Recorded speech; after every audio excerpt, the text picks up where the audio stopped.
अस्सलाम वालेकुम, welcome to the fresh episode of the tech show, जो कि अगेन हम लोग काफ़ी दिनों के बाद कर रहे हैं। लास्ट जब मैंने द टेक शो को अपलोड किया था ना, उस वक्त मेरी पूरी कोशिश थी कि मैं एक्टिव हो सकूं, द टेक शो को हम लोग रेगुलर कर सकें। लेकिन बाद में काफ़ी इंपॉर्टेंट वीडियोस आ गई, जिसके अंदर हम लोगों ने Redmi Note 13 के अनबॉक्सिंग प्लस रिव्यू को अपलोड किया, Redmi Note 13 Pro के अनबॉक्सिंग प्लस रिव्यू को अपलोड किया। उसके बाद हम लोगों ने एक कंपेरिजन अपलोड किया, जिसके बारे में आप लोगों की तरफ से काफ़ी ज़्यादा डिमांड आ रही थी, Redmi Note 13 versus Realme C67। उसके बाद हम लोगों ने Redmi Watch 5 का रिव्यू चैनल के ऊपर अपलोड किया।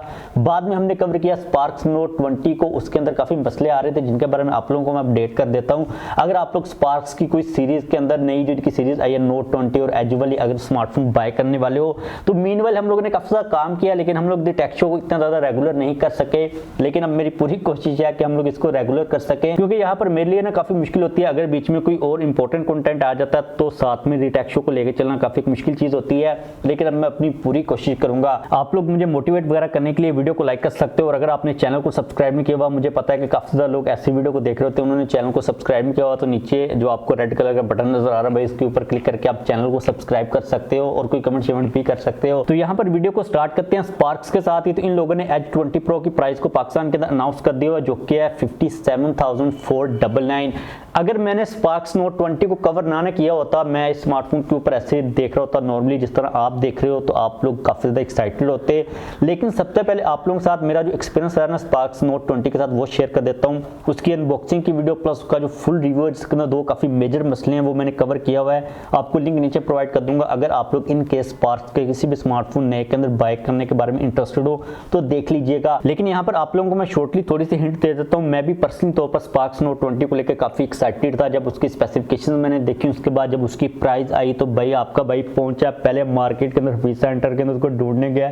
उसको जब मैंने अनबॉक्स किया तो मुझे हीटिंग का इशू लग रहा था, लेकिन बाद में जब मैंने उसको कवर किया, थोड़ी बहुत टेस्टिंग की, गेमिंग वगैरह को देखा, तो उसके अंदर किसी किस्म का कोई भी हीटिंग का इशू नहीं था। G99 का प्रोसेसर लगा हुआ, जो कि परफॉर्मेंस वाइज काफी आपको अच्छी वैल्यू को प्रोवाइड कर देता है। लेकिन उस स्मार्टफोन के कैमरा के अंदर, फ्रंट वाले कैमरा के अंदर और स्मार्टफोन के डिस्प्ले के अंदर मेजर इश्यूज हैं, और काफी ज्यादा आप लोगों में से जिन्होंने बाय किया वो भी नीचे रिपोर्ट कर रहे थे कि उसका जो डिस्प्ले है ना भाई, उसको लेके काफी ज्यादा कंसर्न है।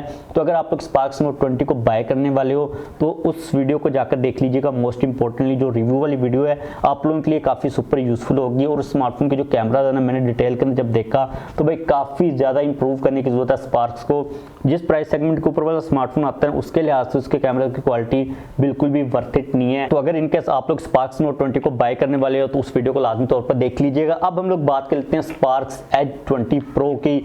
इस स्मार्टफोन की प्राइस है तकरीबन 57,000, आपको तकरीबन 56,000 के करीब मिल जाएगा। अगर हम लोग मेन हाईलाइटिंग चीजों के ऊपर देखते हैं तो इस स्मार्टफोन की जो सबसे बड़ी हाईलाइट है वो है इसका एज डिस्प्ले। आपको कर्व डिस्प्ले प्रोवाइड किया गया है। अब देखिए जो कर्व डिस्प्ले है ना, पाकिस्तान के अंदर और पूरी दुनिया के अंदर स्मार्टफोन कंपनीज ने उनको लगाकर छोड़ दिया। सैमसंग ने सबसे ज्यादा कोशिश की है कर्व डिस्प्ले को सपोर्ट करने की, उन लोगों ने सबसे ज्यादा अपने फोन्स के अंदर कर्व डिस्प्लेस को लगाया है। लेकिन अगर आप लोग एक चीज को नोटिस करो ना, अभी रिसेंटली सैमसंग की जो S24 सीरीज आई है, सैमसंग ने डिस्प्लेस को फ्लैट कर दिया हुआ है। उसकी रीजन ये है कि जो कर्व डिस्प्लेस है ना, ये एक यूजेबिलिटी के लिहाज से काफी बड़ा ड्रॉबैक लेके आते हैं। इनका एक फायदा ये होता है कि आपको देखने के अंदर ना काफी कूल सी लुक आती है, लेकिन उसके अलावा इसका कोई फायदा नहीं है, इसका नुकसान ही है। कर्व डिस्प्ले के ऊपर आपको कोई प्रोटेक्शन प्रॉपर नहीं मिलती। आपने अगर कोई स्क्रीन प्रोटेक्टर लगवाना है तो वो प्रॉपरली लगता नहीं है। अगर आपका फोन गिर गया तो भाई आपका फोन तो गया, आपने अगर फोन को रिप्लेस करना डिस्प्ले को तो इतना महंगा होता है कि आपके वो बस की बात नहीं रहती। और इस बजट के ऊपर अगर आप लोग कर्व डिस्प्ले को ले रहे हो, स्पार्क्स की तरफ से ले रहे हो, अब पता नहीं डिस्प्ले की क्वालिटी किस किस्म की होती है। जो सबसे बड़ा मसला आया था स्पार्क्स नोट 20 सिंपल के अंदर, वो डिस्प्ले के अंदर ही आया था। तो आप चेक कर लीजिएगा। अगर आपने कर्व डिस्प्ले की वजह से इस फोन को लेना तो भाई मेरा मशवरा ये है कि आप कर्व डिस्प्ले की वजह से मत लीजिएगा, क्योंकि वो काफी ज्यादा लाइबिलिटीज को साथ में लेके आ रहा होता है। बाकी जो फोन की स्पेसिफिकेशंस है वो डिसेंट है। 120 हर्ट्ज का एमोलेड रिफ्रेश रेट के साथ आता है। 108 मेगापिक्सल का मेन सेंसर है, 16 मेगापिक्सल का सेल्फी कैमरा, G99 का प्रोसेसर है, 67 वाट की फास्ट चार्जिंग की सपोर्ट मिल जाती है। लेकिन भाई ये सिर्फ नंबर्स है, क्वालिटी वाइज स्पार्क्स को काफी ज्यादा इंप्रूव करने की जरूरत है। अगर आप लोग नंबर्स के ऊपर देखोगे ना तो भाई इन्होंने पूरे नंबर्स दिए हुए हैं। अब इनके बारे में मुझे ये श्योरिटी भी नहीं है कि ये जो एक्चुअल नंबर्स क्लेम करते हैं वेबसाइट के ऊपर वो ठीक भी होते हैं या फिर नहीं होते, क्योंकि जो स्पार्क्स नोट 20 है ना उसके बारे में काफ़ी ज़्यादा लोग मुझसे पूछ रहे थे कि उसके अंदर 720p डिस्प्ले है या फिर 1080p डिस्प्ले है। तो मैंने सॉफ्टवेयर के अंदर जाकर जो डिवाइस चेक वाला होता है वो देखा था 1080p डिस्प्ले ही है। काफ़ी लोग ये पूछ रहे थे कि वाइड वाइन L1 की सपोर्ट है, L3 की है। मैंने सॉफ्टवेयर के अंदर जाकर देखा था कि भाई L1 की सपोर्ट ही थी, लेकिन मुझे इस चीज़ की बिहाइंड द सीन ना कोई डाउट सा लग रहा है कि पता नहीं इन लोगों ने कोई चीज़ ट्रिक तो नहीं की हुई। तो काफ़ी ना कंसर्न्स हैं, आप लोग ना अपनी जो डीप रिसर्च है वो कर लीजिएगा। अगर आपने अपने पैसे इन्वेस्ट करने ना तो मैं किसी ऐसी कंपनी की तरफ जाऊंगा जिसके ऊपर मुझे ना ट्रस्ट हो, कोई लॉन्ग टर्म वो चलती आ रही हो। मुझे एटलीस्ट इस चीज़ का यकीन होना चाहिए कि इन लोगों ने अपनी वेबसाइट के ऊपर जो चीज़ क्लेम की है ना वो होगी ही होगी, इनकी एक रेपुटेशन चलती आ रही है। तो आप लोग इस चीज़ को देख लीजिएगा। अगर मैं अपनी पर्सनल ओपिनियन की बात करता हूँ तो अभी तक के लिए, क्योंकि स्पार्क्स अपनी इनिशियल स्टेजेस के ऊपर है, इनको थोड़ा सा इवॉल्व होने की ज़रूरत है, क्वालिटी ऑफ सर्विस को इम्प्रूव करने की ज़रूरत है, प्रोडक्शन के कुछ इश्यूज चल रहे हैं। तो आप लोग अपना ना जो सब्र है थोड़ा सा रख सकते हो। आप अगर डिवाइस को बाय करना चाहते हो तो आप फर्स्ट वीक के अंदर जाकर बाय मत कर लीजिएगा, आप वेट करें 1 महीना 1.5 महीना ताकि इनकी जो प्रोडक्शन के अंदर इश्यूज आ रहे हैं वो सोल्व हो जाएं। रिव्यूज़ वगैरह भी आप लोग देख लो कि मसले आ रहे हैं तो उनका भी आपको पता चल जाए। मैं कोशिश करूंगा कि स्पार्क्स नोट 20 को लेके रिव्यू कर लूं, लेकिन भाई क्योंकि मैंने उसको शॉप से जाकर लेके आना, मेरा अपना नुकसान हो सकता है, तो मैं अब ना सोच रहा हूँ करूँ या ना करूँ। लेकिन अगर आप लोगों की डिमांड आती है तो मैं डेफिनेटली उसको कवर करना चाहूँगा। मूव करते हैं नेक्स्ट अपडेट के ऊपर। तो ये थोड़ी सी टेलनोर के बारे में आप लोगों की तरफ से काफ़ी सारे क्वेश्चन आ रहे थे, क्या टेलनोर अपना नाम चेंज करा है। तो भाई एक चीज़ तो मैंने नोटिस की है, टेलनोर के बारे में अगर आप लोग कोई न्यूज़ देते हो ना तो इन लोगों ने एक पिछले दिनों कुछ कहा था कि हम लोग उन लोगों को सू करेंगे, उनके खिलाफ केस करेंगे जो कि मिस इन्फॉर्मेशन फैला रहे थे जब टेलनोर का सेल के रिलेटेड कोई मसला चल रहा था। भाई आपका जो भाई है ना वो बिल्कुल कन्फर्म अगर न्यूज़ हो ना तो वो देता है, क्योंकि ये हमारी भाई रोजी रोटी, हम लोग ऐसे कोई उठ के अपनी ओपिनियन की बेस के ऊपर न्यूज़ नहीं देते। जो कन्फर्म सोर्सेज से आ रही हो तो हम लोग वही देते हैं, या फिर हम लोग कह देते हैं कि भाई ये अभी आ रही है, ये कन्फर्म वगैरह नहीं है।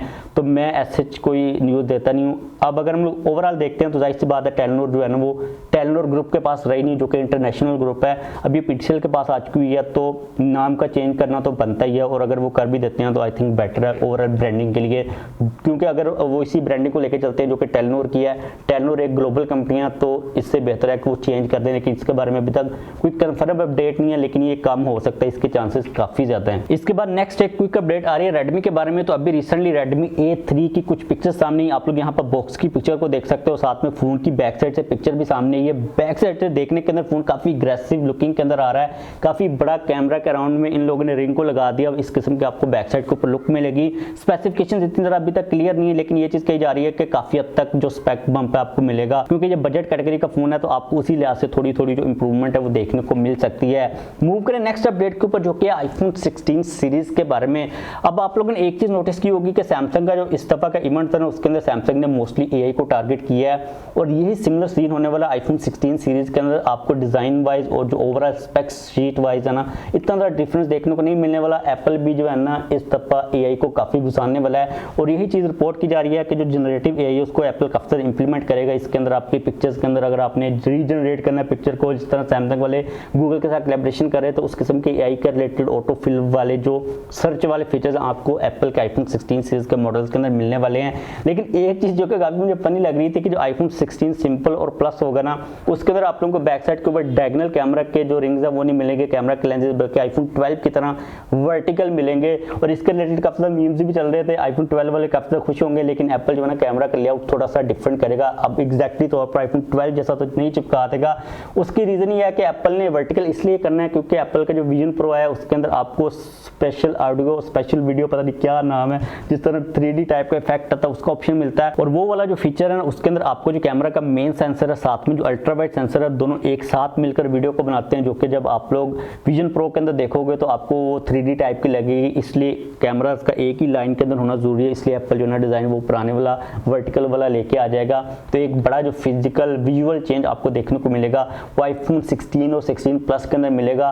बाकी जो 16 प्रो और प्रो मैक्स होंगे उनके अंदर आपको बैक साइड के ऊपर कैमरा का जो लेआउट मिलेगा वो वही मिलेगा जो अभी इस टाइम के ऊपर मिल रहा है। तो ये अपडेट अपडेट्स आ रही हैं, यही काफ़ी ज़्यादा एप्पल भी घुसाने वाला है। इसके बाद अगर हम लोग थोड़ी सी प्राइस ड्रॉप की बात कर लेते हैं तो भाई रियलमी ने वही काम किया जो कि वो लोग हमेशा से करते हैं, पहले स्मार्टफोन की प्राइस को काफ़ी ऊपर रख देते हैं, बाद में जब लगता है कि भाई फ़ोन बिक नहीं रहा, हम लोगों ने कुछ ज़्यादा ही कर दिया हुआ है, तो उसको नीचे कर देते हैं। रियलमी C67 की प्राइस 53 से इन लोगों ने 48 जो है ना वो ऑफिशियल कर दी हुई है, लेकिन आपको ये मार्केट के अंदर डिस्काउंट के बाद 45 के अराउंड मिल जाएगा। 45 के ऊपर भी ये बिल्कुल वर्थ इट डिवाइस नहीं है ना। डिस्प्ले वाइज कैमरा इसके ठीक है, लेकिन एक कैमरा उसको आप लोग क्या करोगे, अल्ट्रा वाइड नहीं है, कोई मैक्रो नहीं है, कोई डेप्थ शायद किसी किस्म का कोई भी सेंसर हमें नहीं मिलता।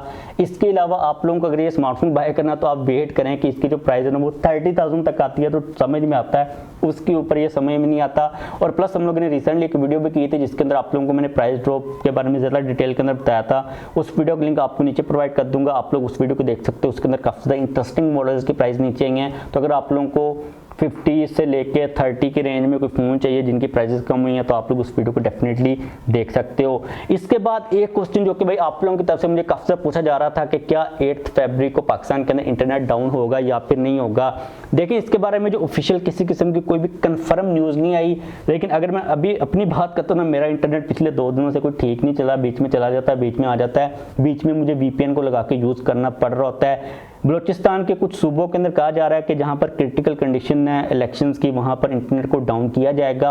और पंजाब और दूसरे सिटीज़ के अंदर ये कहा जा रहा है कि अगर हमें किसी प्रोविंस या फिर डिस्ट्रिक्ट गवर्नमेंट की तरफ से रिक्वेस्ट आती है तो हम लोग फिर इंटरनेट को डाउन करेंगे। पूरी दुनिया के अंदर जो वोटिंग हो रही है ना आजकल, वो इंटरनेट के ऊपर ही हो रही है, ऑनलाइन ही हो रही है। और पाकिस्तान के अंदर वोटिंग के दिन के ऊपर इंटरनेट को डाउन करना, जो भाई सीधी सी बात है, आप लोग भी देख रहे हो, मुझे भी पता है बिहाइंड द सीन क्या चीज़ें चल रही होती हैं। तो इस चीज़ की उम्मीद बिल्कुल रखिएगा, तैयारी करके रखिएगा कि भाई 8 फरवरी को उसके बाद भी इंटरनेट जो है ना वो डाउन हो सकता है। आपने VPN डाउनलोड करके रख लेनी है। मेरे से VPN के बारे में भी आप लोगों की तरफ से काफी क्वेश्चन आता है, तो 2 VPN है जो कि मैं पर्सनली तौर पर यूज कर रहा होता हूँ। एक आईफोन के अंदर जिसका नाम है VPN प्रॉक्सी मास्टर, काफी बिल्कुल बेहतरीन चलती है, किसी किस्म का कोई भी मसला नहीं आता। मैंने ऐड की हुई है सेटिंग्स के अंदर, तो एड्स तो आती नहीं इसके अंदर क्योंकि वो एप्लीकेशन के अंदर ऐड आती है VPN की, वो तो मैं कभी ओपन ही नहीं करता। मैं सेटिंग्स के अंदर जाकर इसको इनेबल कर लेता हूँ। इसके अलावा अगर आप लोग एंड्रॉइड की बात करते हो तो सुपर VPN काफी अच्छी तरह चल रही होती है, आप लोग उसको इंस्टॉल वगैरह कर सकते हो।